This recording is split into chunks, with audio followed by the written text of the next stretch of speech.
Hello viewers, welcome to দিদি রান্নাঘর channel. কি রেসিপিতে শেয়ার করব গ্রাম্য পদ্ধতিতে মটর পনির কিভাবে রান্না করলে খেতে হবে সবচেয়ে বেশি টেস্টি। তো মটর পনিরটা রান্না করার জন্য আমি নিয়ে নিয়েছি মটরশুঁটিগুলো দানা ছাড়িয়ে ধুয়ে নিয়েছি, পনির, আদা কুচি, একটা রসুন চুলে নিয়েছি, একটা টমেটো ছোট ছোট করে কেটে নিয়েছি, মিডিয়াম সাইজের দুটো পেঁয়াজ কুচি, 7-8টা কাঁচা লঙ্কা, ধনে গুঁড়ো, জিরা গুঁড়ো, লাল লঙ্কার গুঁড়ো, গরম মশলা, তেল, ঘি, হলুদ গুঁড়ো, লবণ। ওভেনে করব তাই ওভেনটা জ্বালিয়ে নিচ্ছি। ওভেন জ্বালিয়ে ওভেনে একটা কড়াই বসিয়ে কড়াইটা ভালো করে গরম করে নিচ্ছি। গরম কড়াইয়ে 1 টেবিল চামচ পরিমাণে দিচ্ছি সর্ষের তেল। তোমরা চাইলে সাদা তেলেও রান্নাটা করতে পারো। গরম তেলে দিয়ে দিচ্ছি 1 চা চামচ গোটা সাদা জিরা, দিয়ে দিচ্ছি একটা মিডিয়াম সাইজের পেঁয়াজ কুচি, অর্ধেকটা পরিমাণ টমেটো কুচি, একটা ছুলে ধুয়ে নেওয়া রসুন, 1 টেবিল চামচ পরিমাণ আদা কুচি, 7 থেকে 8টা কাঁচা লঙ্কা। সব কিছু 2 থেকে 3 মিনিট সময় নিয়ে নেড়ে চেড়ে নেব। 3 মিনিট নেড়ে চেড়ে নিয়েছি। এবার ভেজে নেওয়া পেঁয়াজ, রসুন, কাঁচা লঙ্কা, জিরা সব মিক্সচারে নিয়ে নিচ্ছি। মিক্সচারে একটা মিহি পেস্ট করে নেব। তোমরা চাইলে শিলপাটায় বেটেও নিতে পারো। মশলাটা মিক্সচারে পেস্ট করা হয়ে গেছে। তোমরা চাইলে শিলপাটায় বেটেও নিতে পারো। মটর পনিরটা আমি ওভেনে রান্না করব, তাই ওভেনে একটা কড়াই বসিয়ে কড়াইটা গরম করে নিয়েছি। সেই গরম কড়াইয়ে দিয়ে দিচ্ছি 3 টেবিল চামচ পরিমাণ সর্ষের তেল। গরম তেলে দিয়ে দিচ্ছি 2টা মিডিয়াম সাইজের পেঁয়াজ কুচি, আর দিচ্ছি সামান্য পরিমাণে স্প্রিং অনিয়নটা তোমরা নাও দিতে পারো। একটা দিচ্ছি ছোট ছোট করে কেটে নেওয়া টমেটো। সবকিছু মিডিয়াম আছে 3 থেকে 4 মিনিট নেড়ে চেড়ে কুক করে একদম পেঁয়াজ কুচিটাকে লালচে কালার করে নেব।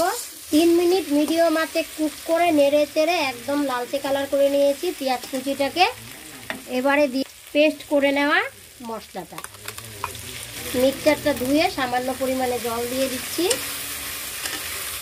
সামান্য পরিমাণে দিচ্ছি লাল লঙ্কার গুঁড়ো, 1/2 চামচ দিচ্ছি ধনে গুঁড়ো, 1 চা চামচ দিচ্ছি হলুদ গুঁড়ো, স্বাদ মতো দিচ্ছি লবণ। মিডিয়াম আঁচে মশলাটাকে 3 থেকে 4 মিনিট সময় নিয়ে কষিয়ে নেব, যতক্ষণ না পর্যন্ত মশলার উপর থেকে তেল বেরিয়ে আসে, ঠিক ততক্ষণ সময় পর্যন্ত। মিডিয়াম আঁচে মশলাটাকে 4 মিনিট কষিয়ে নিয়েছি। তো দেখো গ্রেভিটা থেকে কত সুন্দর তেল বেরিয়ে এসেছে, তার মানে মশলাটা একদম ঠিকঠাক মতন কষানো হয়ে গেছে। এবারে খোসা থেকে ছাড়িয়ে ধুয়ে নেওয়া মটরশুঁটির দানাগুলো দিয়ে দিচ্ছি। একই সাথে দিয়ে দিচ্ছি পনিরগুলো। এখন 3 থেকে 4 মিনিট এই মটরশুঁটি ও পনিরটাকে মশলার সাথে নেড়ে চেড়ে মিডিয়াম আঁচে কষিয়ে নেব। অবশ্যই এইভাবে নেড়ে চেড়ে দিতে হবে, খেয়াল রাখতে হবে যেন কড়াইয়ের তলায় লেগে না যায়।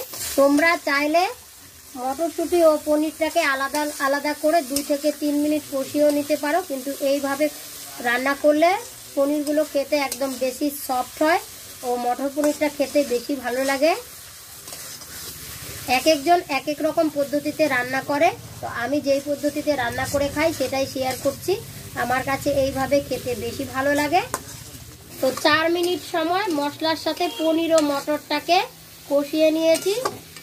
এবার আন্দাজ মতো ঝোল দিয়ে দিচ্ছি। তোমরা যদি বেশি ঠিক পছন্দ করো তো কম করে ঝোল দেবে, আর যদি একটু ঝোলে পছন্দ করো তো বেশি করে ঝোল দেবে। তো আমি এরকম একটা মগের 1 মগ পরিমাণ জল দিয়ে দিয়েছি। আর মিডিয়াম আছে 4 থেকে 5 মিনিট সময় নিয়ে কুক করে নেব। ঢাকনা খুলে মাঝখানে একবার নেড়ে দেব। কুক করা হয়ে গেছে, ঢাকনা খুলে একবার নেড়ে চেড়ে দিচ্ছি। দিয়ে দিচ্ছি 1/2 চা চামচ পরিমাণ গরম মশলার গুঁড়ো। নেড়ে চেড়ে মিডিয়াম আঁচেই আরো 2 মিনিট কুক করে নেব। 2 মিনিট কুক করা হয়ে গেছে, টোটাল 5 মিনিট কুক করে নিয়েছি। ঢাকনা খুলে নেড়ে চেড়ে নিয়েছি। তো মটর পনির রান্নাটা আমার কমপ্লিট হয়ে গেছে। নামানোর আগে 1 চা চামচ পরিমাণে দিচ্ছি ঘি। তোমরা চাইলে বাটার অথবা ফ্রেশ ক্রিম ব্যবহার করতে পারো। ঘিটাকে নেড়ে চেড়ে মিশিয়ে নিয়েছি। এই সময় চাইলে লবণটা টেস্ট করে দেখে নিতে পারো। লবণের পরিমাণ ঠিক না থাকলে আবারও সামান্য পরিমাণ অ্যাড করে দিতে পারো। টোটাল 7 থেকে 8 মিনিট সময়ে আমার মটর পনির রান্না করা একদম কমপ্লিট হয়ে গেছে। নামিয়ে পরিবেশনের পালা। তো এই ছিল আজকের রেসিপিটি ফলো করে অবশ্যই বাড়িতে ট্রাই করো।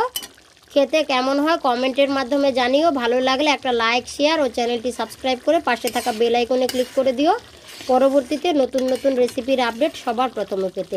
তো আমি এখন মটর পনিরটা নামিয়ে নিচ্ছি। তো এই ছিল আজকের রেসিপি। মটর পনিরটা নামিয়ে নিয়েছি, এখন পরিবেশনের পালা। ভাত, রুটি, পরোটা, লুচি, মুড়ি ও শুধু শুধু খেতে ভীষণ ভালো লাগে। তো অবশ্যই রেসিপিটি ফলো করে বাড়িতে ট্রাই করো। আজ এই পর্যন্ত, দেখা হচ্ছে পরের রেসিপিতে। ততক্ষণ সকলেই ভালো থেকো, সুস্থ থেকো। Tata, bye bye.